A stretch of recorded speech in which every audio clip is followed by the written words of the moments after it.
Hello everyone and welcome to crazy GK trick. Friends, 11 जुलाई के daily current affair के session में आप सभी का स्वागत है। फ्रेंड्स, आगे बढ़ने से पहले मैं आपको ये बता दूं कि पंकज वैष्णव सर जो रोज आपकी डेली करंट अफेयर की क्लास लेते हैं, उनकी फैमिली में हेल्थ इशू होने के कारण वो कुछ दिन क्लास नहीं ले पाएंगे। इसलिए फ्रेंड्स, उनकी जगह पर आज मैं डेली करंट अफेयर का सेशन ले रहा हूँ। तो आइए शुरू करते हैं आज का सेशन और डिस्कस करते हैं 11 जुलाई 2023 के सबसे इम्पोर्टेंट करंट अफेयर्स को। पहला क्वेश्चन है, विश्व तीरंदाजी युवा चैंपियनशिप 2023 में भारत ने कुल कितने पदक अपने नाम किए हैं। इस चैंपियनशिप का आयोजन आयरलैंड के लिमरिक में हुआ था 3 से 9 जुलाई के बीच, जहां पर भारत ने अंडर 18 और अंडर 21 कैटेगरी में कुल मिलाकर 11 पदक अपने नाम किए हैं। ये इस चैंपियनशिप का 18वां एडिशन था और यहाँ पर भारत ने 11 पदकों में से 6 गोल्ड मेडल, 1 सिल्वर मेडल और 4 ब्रॉन्ज मेडल अपने नाम किए हैं। आइए अब देख लेते हैं कि इंडिया के कौन से आर्चर्स ने ये पदक अपने नाम किए हैं। फ्रेंड्स, यहाँ पर अदिति गोपीचंद स्वामी का नाम आपको याद रखना है। इन्होंने कंपाउंड वुमेन इंडिविजुअल में गोल्ड मेडल अपने नाम किया है। मात्र 16 वर्ष की आयु में अंडर 18 कैटेगरी में इन्होंने ये मेडल अपने नाम किया है। इसी के साथ इन्होंने कंपाउंड वुमेन्स टीम कैटेगरी में भी गोल्ड मेडल अपने नाम किया है, जहां पर ऐश्वर्या शर्मा और एकता रानी इनके टीम मेंबर्स थे। फिर हम देखते हैं अंडर 21 कैटेगरी में प्रियांश ने compound men's individual gold medal अपने नाम किया है। प्रियांश ने अवनीत कौर के साथ मिलकर कंपाउंड मिक्स टीम इवेंट में भी गोल्ड मेडल अपने नाम किया है। और साथ में यहाँ पर पार्थ सालुंके ने रिकर्व मेंस इंडिविजुअल में गोल्ड मेडल अपने नाम किया है। इस इवेंट में टोटल 58 कंट्रीज़ ने भाग लिया था और भारत मेडल टैली में सेकंड नंबर पर रहा। पहले नंबर पर साउथ कोरिया है, उसने भी 11 मेडल अपने नाम किए हैं, मगर साउथ कोरिया ने 6 गोल्ड मेडल, 4 सिल्वर मेडल और 1 ब्रॉन्ज मेडल अपने नाम किया है, इसलिए वो पहले पायदान पर है। आइए देखते हैं नेक्स्ट क्वेश्चन। 11-12 जुलाई 2023 में नेटो शिखर सम्मेलन का आयोजन कहाँ किया जाएगा। इसका आयोजन यूरोप के लिथुआनिया देश में किया जाएगा। लिथुआनिया की राजधानी विल्नियस में इसका आयोजन किया जाएगा। यहाँ पर अगर हम नेटो की बात करें तो नेटो एक उत्तरी अमेरिका और यूरोपियन देशों के बीच सैन्य गठबंधन है, जिसकी स्थापना 1949 में की गई थी। नेटो की स्थापना कोल्ड वॉर के समय की गई थी, जहाँ पर जिसका उद्देश्य यहाँ पर उस समय के सोवियत यूनियन के एक्सपेंशन को यानी कि विस्तार को रोकना था। नेटो इस शिखर सम्मेलन में 3 क्षेत्रीय रक्षा योजनाओं को अपनाने वाला है। फ्रेंड्स, इस समय नेटो के जनरल सेक्रेटरी हैं जैन स्टोल्टेनबर्ग, जिन्होंने यहाँ पर यह कहा कि इस समिट में यूक्रेन नेटो मिलिट्री अलायंस के और समीप आएगा। फ्रेंड्स, यहाँ पर हमको ये बात भी नोट करना चाहिए कि 4 अप्रैल 2023 में फिनलैंड नेटो का 31वां सदस्य बना था। नेटो की स्थापना की बात करें तो 1949 में हुई। इसका मुख्यालय बेल्जियम के ब्रुसेल्स में है और नेटो के महासचिव हैं जेंस स्टोल्टेनबर्ग। फ्रेंड्स, यहाँ पर हमको ये बात भी नोट करना चाहिए कि लिथुआनिया रशिया का पड़ोसी देश है। लिथुआनिया की जो लोकेशन है वहाँ पर हम देख सकते हैं कि इसके पड़ोसी देश हैं पोलैंड, बेलारूस, लातविया और रशिया। तो इस देश की लोकेशन के हिसाब से नेटो की ये समिट बहुत इंपॉर्टेंट हो जाती है। आइए देखते हैं नेक्स्ट क्वेश्चन। नेक्स्ट क्वेश्चन है, भारत के किस खिलाड़ी ने मेंस सिंगल में बैडमिंटन का कनाडा ओपन 2023 का खिताब अपने नाम किया है। तो फ्रेंड्स, ये खिताब भारत के लक्ष्य सेन ने अपने नाम किया है। लक्ष्य सेन ने कॉमनवेल्थ गेम्स में भी गोल्ड मेडल अपने नाम किया था और कनाडा ओपन उन्होंने इस साल के ऑल इंग्लैंड चैंपियन ली सी फैंग जो चाइना से आते हैं उनको हराकर अपने नाम किया है। लक्ष्य सेन का ये दूसरा BFW वर्ल्ड टूर टाइटल है। इससे पहले उन्होंने इंडिया ओपन जीता था जनवरी 2022 में। उनकी इस वक्त मौजूदा वर्ल्ड रैंकिंग 19 है, इस बात को भी आपको नोट करना है। दूसरी तरफ हम देखते हैं कि 2 बार की ओलंपिक पदक विजेता PV सिंधु महिला सिंगल्स के सेमीफाइनल में जापान की नंबर 1 खिलाड़ी अकेन यामाकुची से हार गई थी। आइए देखते हैं नेक्स्ट क्वेश्चन। निर्मला बूच, जिनका हाल ही में निधन हुआ है, वो किस राज्य की एकमात्र महिला मुख्य सचिव रही हैं। तो फ्रेंड्स, ये मध्य प्रदेश की फर्स्ट वुमेन चीफ सेक्रेटरी रही हैं। इनका निधन 88 वर्ष की आयु में हुआ। ये 1960 बैच की IAS अधिकारी रही हैं। ये मध्य प्रदेश की पहली वुमेन चीफ सेक्रेटरी रही थी, जिस समय मध्य प्रदेश के चीफ मिनिस्टर थे सुंदरलाल पटवा और इन्होंने चीफ सेक्रेटरी के रूप में 1990 से लेकर 1992 तक काम किया। आइए देखते हैं नेक्स्ट क्वेश्चन। पांचेश्वर बहुउद्देशीय परियोजना जो भारत और नेपाल के मध्य लाभान्वित परियोजना है वो किस नदी पर स्थित है? फ्रेंड्स, बहुत ही इंपॉर्टेंट क्वेश्चन है। ये परियोजना महाकाली नदी पर स्थित है, तो यहाँ पर सही आंसर हो जाएगा सी, महाकाली रिवर। इस नदी पर भारत और नेपाल मिलकर 6,480 मेगावाट का पावर प्रोजेक्ट बनाने की प्लानिंग कर रहे हैं, जिसके लिए यहाँ पर दोनों देशों के एक्सपर्ट्स के बीच में मीटिंग होगी, जिसके बाद यहाँ पर डिटेल्ड प्रोजेक्ट रिपोर्ट बनाई जाएगी। ये प्रोजेक्ट भारत और नेपाल के बीच में 1996 में जो महाकाली ट्रीटी साइन हुई थी उसके अंतर्गत किया जा रहा है। इस प्रोजेक्ट के तहत दोनों ही देशों में 3,240 मेगावाट अंडरग्राउंड पावर प्लांट्स बनाए जाएंगे। तो ये बहुत ही इंपॉर्टेंट परियोजना है इंडिया और नेपाल के बीच। आइए देखते हैं नेक्स्ट क्वेश्चन। 2023 में वर्ल्ड पॉपुलेशन डे की थीम क्या है? फ्रेंड्स, वर्ल्ड पॉपुलेशन डे हर साल 11 जुलाई को मनाया जाता है और इस साल इसकी थीम है unleashing the power of gender equality. 1990 में यूनाइटेड नेशन ऑर्गेनाइजेशन ने वर्ल्ड पॉपुलेशन डे 11 जुलाई को सेलिब्रेट करने का निर्णय लिया था, जिसके तहत यूनाइटेड नेशन दुनिया भर का बढ़ती हुई संख्या के प्रति ध्यान आकर्षित करता है। फ्रेंड्स, आज के समय में हम देखते हैं कि किसी कंट्री में पॉपुलेशन बढ़ रही है और कहीं पर पॉपुलेशन रैपिडली डिक्रीज भी हो रही है, यानी कि कम भी हो रही है। तो ये पूरी दुनिया के लिए एक चिंता का विषय है कि किस तरह से पॉपुलेशन को मेंटेन किया जाए। आइए देखते हैं नेक्स्ट क्वेश्चन। विश्व तीरंदाजी युवा चैंपियनशिप 2023 में रिकर्व वर्ग में गोल्ड मेडल जीतने वाले पहले भारतीय कौन हैं? फ्रेंड्स, इस चैंपियनशिप को हमने पहले ही क्वेश्चन में डिस्कस किया था और ये कारनामा भारत के पार्थ सालुंके ने किया है, जो भारत से पहले ऐसे खिलाड़ी बन गए हैं जिन्होंने आर्चरी यानी कि तीरंदाजी में रिकर्व कैटेगरी में पहला गोल्ड भारत के नाम किया है। पार्थ सालुंके 19 वर्षीय हैं जो महाराष्ट्र के सतारा डिस्ट्रिक्ट से आते हैं। उन्होंने ये कारनामा अंडर 21 कैटेगरी में कोरिया के आर्चर को हराकर किया है। आइए देखते हैं next question. World Hindu foundation के द्वारा वर्ल्ड हिंदू कांग्रेस 2023 का आयोजन कहाँ किया जाएगा? तो फ्रेंड्स, इसका आयोजन बैंकॉक में किया जाएगा, तो यहाँ पर सही आंसर हो जाएगा सी।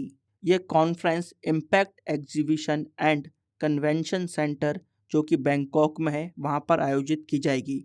आइए थोड़ा हम वर्ल्ड हिंदू कांग्रेस के बारे में समझ लेते हैं।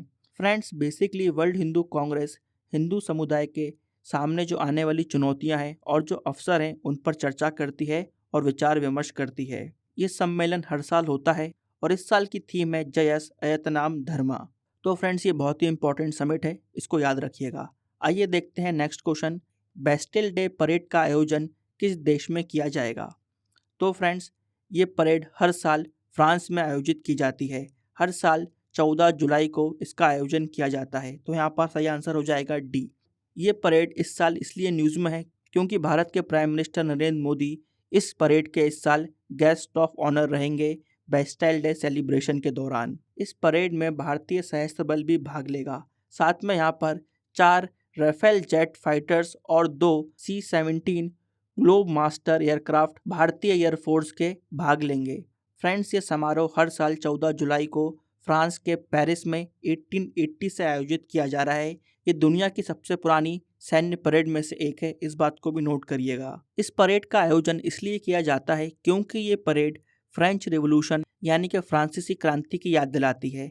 इस दिन बड़ी संख्या में फ्रांसीसियों ने बेस्टाइल जेल पर हमला बोल दिया था और जेल में मौजूद 7 कैदियों को छुड़ा लिया था, जो बेसिकली इस बात को चिन्हित करता है कि फ्रांस की राजशाही का अंत हो गया है। इस घटना को ही सेलिब्रेट करने के लिए हर साल बेस्टाइल डे परेड का आयोजन किया जाता है। फ्रेंड्स, यहाँ पर हम फ्रांस की बात कर रहे हैं, तो आइए कंट्री इन न्यूज़ में आज हम फ्रांस को डिटेल में डिस्कस कर लेते हैं। फ्रांस की राजधानी है पेरिस, वहाँ की करेंसी है यूरो। फ्रांस के पड़ोसी देश हैं Belgium, Luxembourg, Germany, Switzerland, Italy, Andorra, Morocco और स्पेन। फ्रांस और इंग्लैंड को इंग्लिश चैनल जोड़ता है, इस बात को याद रखिएगा। इंग्लिश चैनल और नॉर्थ सी के बीच हमको डोवर की संधि यानी डोवर चैनल देखने को मिलता है। नेपोलियन बोनापार्ट फ्रांस के सम्राट रहे 1804 से लेकर 1815 में। नेपोलियन बोनापार्ट ने फ्रांस का वर्चस्व पूरे यूरोप में कायम कर लिया था, इसलिए उनकी गिनती यूरोप के सर्वश्रेष्ठ कमांडर्स में की जाती है। माउंट ब्लैक फ्रांस का सबसे ऊंचा पर्वत शिखर है। लोया रिवर फ्रांस की सबसे लंबी नदी है।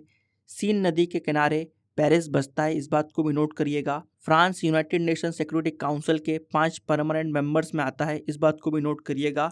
और फ्रांस नाटो ग्रुप में भी शामिल है। और फ्रेंड्स, क्योंकि भारत के प्रधानमंत्री फ्रांस के दौरे पर हैं, तो वहाँ पर यह संभावना व्यक्त की जा रही है कि वो 26 राफेल फाइटर जेट की डील को साइन करेंगे। आइए देखते हैं फ्रेंड्स आज का लास्ट क्वेश्चन। हाल ही में परफॉर्मेंस ग्रेडिंग इंडेक्स किस मंत्रालय द्वारा जारी किया गया? फ्रेंड्स, ये इंडेक्स एजुकेशन मिनिस्ट्री ने जारी किया है, यानी कि यहाँ पर सही आंसर हो जाएगा सी। ये इंडेक्स भारत के सभी राज्यों और यूनियन टेरिटरीज के लिए रिलीज किया गया है मिनिस्ट्री ऑफ एजुकेशन के department of school education and literacy द्वारा। यह इंडेक्स बेसिकली ये बताता है कि भारत के विभिन्न राज्य और केंद्र शासित प्रदेश शिक्षा के क्षेत्र में परफॉर्मेंस कैसा कर रहे हैं। तो फ्रेंड्स, यहाँ पर हमने 11 जुलाई 2023 के इम्पॉर्टेंट डेली करंट अफेयर्स को डिस्कस कर लिया है।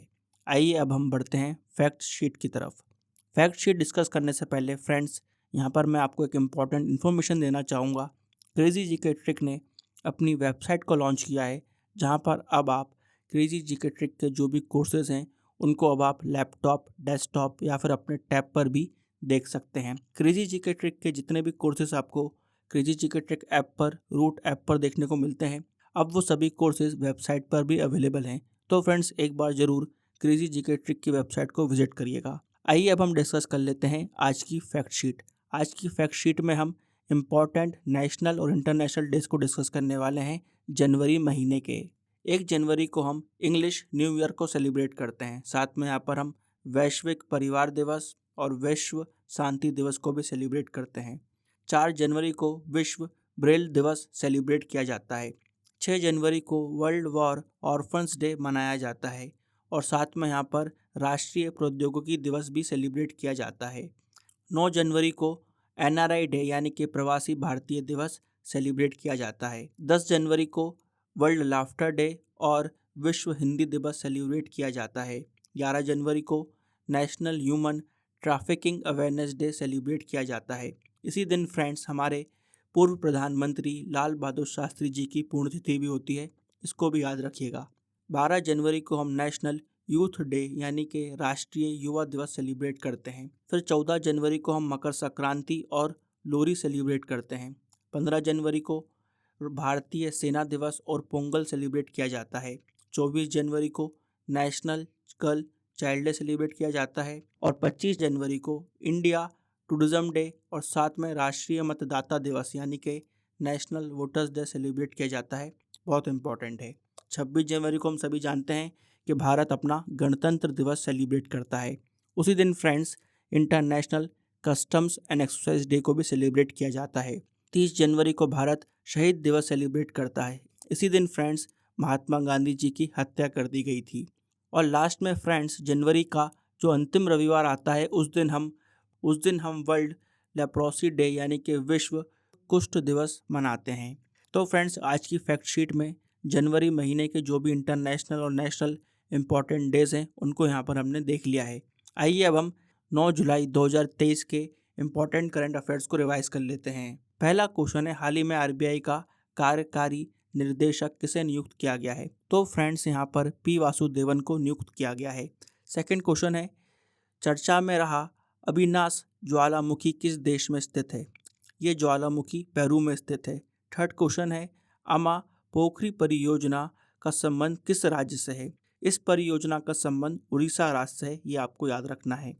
फोर्थ क्वेश्चन है, हाल ही में न्यायमूर्ति अमरेश्वर प्रताप शाही को किस आयोग का नया अध्यक्ष नियुक्त किया गया है? तो यहाँ पर फ्रेंड्स, उनको राष्ट्रीय उपभोक्ता विवाद निवारण आयोग यानी कि national consumer disputes redressal commission का अध्यक्ष नियुक्त किया गया है। फिफ्थ क्वेश्चन है, पेंटर वासुदेवन नाम नंबूथरी का निधन हो गया, इनका संबंध किस राज्य से है? इनका संबंध केरल राज्य से था। छठवां क्वेश्चन है, कृषि संग्रहालय की पहली वैश्विक बैठक का आयोजन कहाँ किया जाएगा? इसका आयोजन फ्रेंड्स पंजाब में किया जाएगा। सेवेंथ क्वेश्चन है, भारत के पहले वैदिक थीम आधारित वेद वन फार्म का उद्घाटन कहाँ किया गया? फ्रेंड्स, इसका उद्घाटन नोएडा में किया गया है, इसको आपको याद रखना है, बहुत इंपॉर्टेंट क्वेश्चन है। नेक्स्ट हम देखते हैं, हाल ही में कर्नाटका राज्य का बजट किसने पेश किया? तो कर्नाटका का बजट कर्नाटका के मुख्यमंत्री सिद्धारमैया ने पेश किया है। 9th क्वेश्चन है 13वीं जूनियर महिला राष्ट्रीय हॉकी चैंपियनशिप का खिताब किसने जीता? ये खिताब मध्य प्रदेश ने अपने नाम किया है। 10th क्वेश्चन है ग्लोबल क्राइसिस रिस्पांस ग्रुप के चैंपियन ग्रुप का सदस्य कौन सा देश नहीं है? तो फ्रेंड्स पाकिस्तान इस ग्रुप का सदस्य नहीं है, इसको आपको याद रखना है।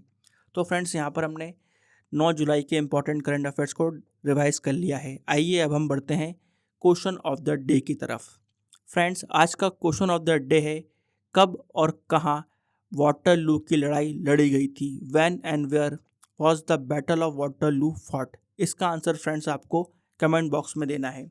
तो फ्रेंड्स यहाँ पर हमने 11 जुलाई 2023 के सभी इंपॉर्टेंट करंट अफेयर्स को बहुत डिटेल में डिस्कस कर लिया है। आई होप यहाँ पर आपको सभी क्वेश्चन अच्छे से समझ में आ गए होंगे। अगर फ्रेंड्स आपको डेली करंट अफेयर की PDF डाउनलोड करनी है तो उसको आप हमारे टेलीग्राम चैनल से डाउनलोड कर सकते हैं। अगर आपने हमारा टेलीग्राम चैनल ज्वाइन नहीं किया है तो उसको ज़रूर ज्वाइन करें। वहाँ पर आपको समय समय पर इम्पॉर्टेंट अपडेट्स मिलती रहेंगी। हमारे टेलीग्राम चैनल की लिंक आपको डिस्क्रिप्शन में मिल जाएगी। तो फ्रेंड्स यहाँ पर एंड करते हैं आज का सेशन। कल फिर हम मिलेंगे डेली करंट अफेयर के सेशन के साथ। फ्रेंड्स अगर आप हमारे चैनल पर नए हैं तो हमारे चैनल को सब्सक्राइब करना ना भूलिए, और अगर ये वीडियो आपको अच्छा लगा हो तो इसको लाइक और शेयर ज़रूर करें। मिलते हैं नेक्स्ट वीडियो में, जब तक के लिए friends bye bye and take care.